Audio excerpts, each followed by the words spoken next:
ಈ ರೀತಿ ಬಸ್ ಹತ್ರ ಹಿಂಗೆ ಬಂದು ಬಸ್ ಸ್ಟ್ಯಾಂಡಲ್ಲಿ ಭಿಕ್ಷೆ ಬೇಡೋದು ಎಷ್ಟು ಮಟ್ಟಿಗಿದೆ ಅಂತ ನನಗೂ ಗೊತ್ತಾಗ್ತಾ ಇಲ್ಲ. ಅವನವರು ಟ್ರಸ್ಟ್ ಇಟ್ಕೊಂಡ್ಬಂದ್ಬಿಟ್ಟಿದ್ದಾನೆ ವ್ಯಕ್ತಿ.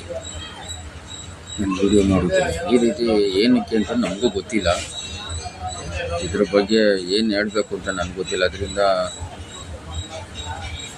ಅಂತರಾಳ ಅಂಗವಿಕಲರ ಯೂಟ್ಯೂಬ್ ಚಾನಲ್ ಅವ್ರಿಗೆ ನಾನು ಒಂದು ವರದಿ ಮಾಡ್ತಾಯಿದ್ದೀನಿ, ಅವ್ರಿಗೆ ಕೇಳ್ತಾ ಇದ್ದೀನಿ. ಅದರಿಂದ ದಯವಿಟ್ಟು ಇದ್ರ ಬಗ್ಗೆ ನೀವು ಒಂದು ಅರಿವು ಮೂಡಿಸಿ ಸರ್ ಅಂತ ಹೇಳ್ಬೋದು. ಈ ರೀತಿಯಾಗಿದೆ. ಅದರಿಂದ ನೀವೆಲ್ಲರಿಗೂ ನಾನು ಮನವಿ ಮಾಡೋದು, ಈ ರೀತಿ ಯಾಕಪ್ಪ ಇಷ್ಟು ಕಷ್ಟಪಡಬೇಕು ಅಂತ ನನಗೂ ಗೊತ್ತಾಗ್ತಾ ಇಲ್ಲ. ಯಾಕೆ ನಾನು ಒಬ್ಬ ವಿಕಲಚೇತನ ಆಗಿದ್ದು ಈ ಬಸ್ ನಿಲ್ದಾಣಗಳಲ್ಲೆಲ್ಲ ಭಿಕ್ಷೆ ಬಿಡ್ಕೊಂಡು ಈ ಥರ ವ್ಯವಸ್ಥೆಗಳು ನನಗೂ ಗೊತ್ತಾಗ್ತಾ ಇಲ್ಲ. ಇದ್ರ ಬಗ್ಗೆ ಒಂದು ಸಣ್ಣ ವರದಿ ಜಾಗೃತಿ ಮೂಡಿಸುವ ಕೆಲಸ ನಂದಾಗಿರುತ್ತೆ. ಧನ್ಯವಾದ. ಶುಭ ದಿನ. ವಿಶೇಷವಾಗಿ ನಾನು ಇವತ್ತು ಹೇಳ್ತೀನಿ, ಬಸ್ ನಿಲ್ದಾಣಗಳಲ್ಲಿ ಎಲ್ಲ ವಿಶೇಷ ಚೇತನರು, ವಿಶೇಷವಾಗಿ ಅಂಧರು ಭಿಕ್ಷೆ ಬಿಡ್ತಾ ಇರ್ತಾರೆ. ಬಸ್ ನಿಲ್ದಾಣದಲ್ಲಿ ನೋಡಿದ್ರೆ ಎಲ್ಲ ಬಸ್ ಸ್ಟಾಪ್ಗಳಲ್ಲಿ, ಸಿಗ್ನಲ್ಗಳಲ್ಲಿ ಭಿಕ್ಷೆ ಬಿಡ್ತಾ ಇರ್ತಾರೆ. ಎಲ್ಲ ಕಡೆ ಅದೇ ಕೆಲಸ ಆಗ್ಬಿಟ್ಟು ಬಿಸ್ನೆಸ್ ಇದು. ನಾನು ಕೂಡ ಸಂಬಂಧಪಟ್ಟವ್ರಿಗೆ ನಾನು ಕೇಳಿದೆ, ಇವ್ರು ಯಾಕೆ ಭಿಕ್ಷೆ ಬಿಡ್ತಾ ಇದ್ದಾರೆ ಅಂತ ನಾನು ಕೇಳಿದ್ದೆ. ಅದಕ್ಕೆ ಅವ್ರು ಹೇಳಿದ್ರು, ಅವ್ರಿಗೆ ನಾನೇ ಹೋಗಿ ಕೇಳಿದ್ದೆ, ನಾನು ನಿಮ್ಗೆ ಯಾಕೆ ಇಷ್ಟು ಕಷ್ಟಪಡ್ತಿದ್ದಾರೆ, ಬನ್ನಿ ನಾವು ಆಶ್ರಮಕ್ಕೆ ಸೇರಿಸ್ತೀನಿ ಅಂದ್ರೆ, ಇಲ್ಲ ನಾನು ಬರೋದಿಲ್ಲ ಅಂತಾರೆ. ಇದು ಬಿಸ್ನೆಸ್ ಆಗ್ಬಿಡುತ್ತೆ, ಬಿಸ್ನೆಸ್ಗಳೇ ಆಗ್ಬಿಡುತ್ತೆ. ನಾನು ಬರೋದಿಲ್ಲ.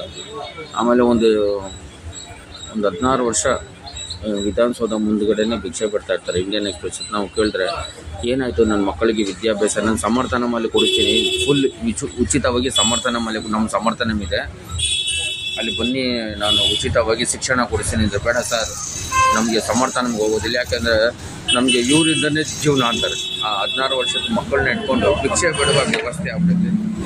ಇವರಿಂದನೇ ಜೀವನ, ಅವ್ರು ತೋರಿಸಿ ಭಿಕ್ಷೆ ಬಿಡೋದು ತಂದೆ ತಾಯಿಗಳು. ಇದು ಆಗ್ಬಿಟ್ಟಿದೆ ಈಗ ರಾಜ್ಯದಲ್ಲಿ ಎಲ್ಲ ಕಡೆ. ನಮ್ಮ ಬೆಂಗಳೂರಲ್ಲಿ ವಿಶೇಷವಾಗಿ ಇದೇ ಸಮಸ್ಯೆ ಆಗ್ಬಿಟ್ಟಿದೆ. ಎಲ್ಲ ಕಡೆ ಭಿಕ್ಷೆ ಬಿಡೋದು. ಆಮೇಲೆ ಟ್ರಸ್ಟ್ಗಳ ಹೆಸರು ಇಟ್ಕೊಂಡು ಅಲ್ಲೂ ಕೂಡ ಭಿಕ್ಷೆ ಬಿಡೋದು.